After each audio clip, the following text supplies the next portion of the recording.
Today is June 1st. That means it is the beginning of meteorological summer for the Northern Hemisphere, and it also means it is the beginning of the 2026 Atlantic hurricane season. And we are expecting it to be an average, if not slightly below average season as far as total activity across the basin. We're expecting a slightly below average number of named storms, hurricanes, and major hurricanes, which would be a change from last year where we actually had four major hurricanes setting up, with three of those becoming major Category 5 hurricanes. But it only takes one storm for it to be a bad season locally. In fact, El Nino years, which is what we're expecting this year, have had some of the strongest storms across the basin, just that fewer of them develop. So NOAA is expecting a slightly below normal hurricane season because of the development of El Nino. So that's when we have cooler than normal ocean water temperatures in the Atlantic and stronger upper level winds. So that becomes a hostile environment from storms. We are watching those water temperatures carefully closer to the mainland, closer to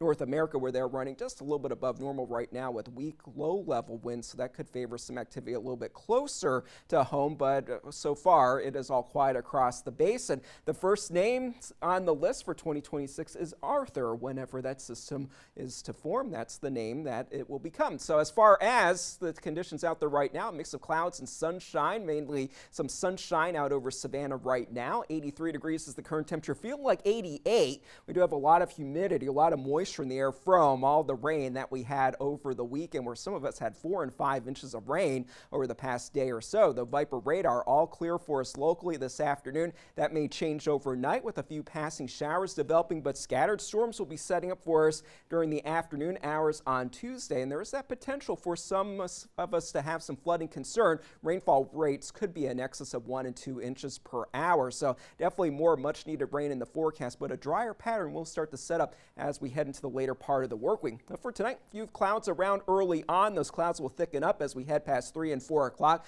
with a few passing showers possible. And then for the most part tomorrow during the morning hours, fairly dry, maybe a few downpours for the low country by 9 and 10 o'clock, but the showers and thunderstorms will become more numerous as we head into the later afternoon and into the early evening hours, with some heavier rain setting up right along the coast. But as those winds shift out of the north throughout the day tomorrow, that will bring us some much drier air, which will help to cool us off for at least a couple of days, especially during those morning hours. It will be noticeable. For tonight, passing showers possible, 70 for the low temperature. And then for tomorrow, scattered storms will be developing. It will be a breezy day with the frontal boundary bringing these showers and storms into the region. So even though there isn't a severe weather risk, it will be a noticeably breezy and gusty day with gusts up to around 20 miles per hour. For the boaters, there is a small craft advisory in place with winds up to around 20 knots, with the seas building to around 2 to 4 feet during the afternoon hours. So looking ahead to the middle part of the week and to the end of the week, lots of sunshine, warmer temperatures as we head toward the weekend. The 90s are back for next Sunday and Monday with a few spotty showers possible. So one more stormy day, and then we get a break for a little while. All right, Scott, thank you. Sports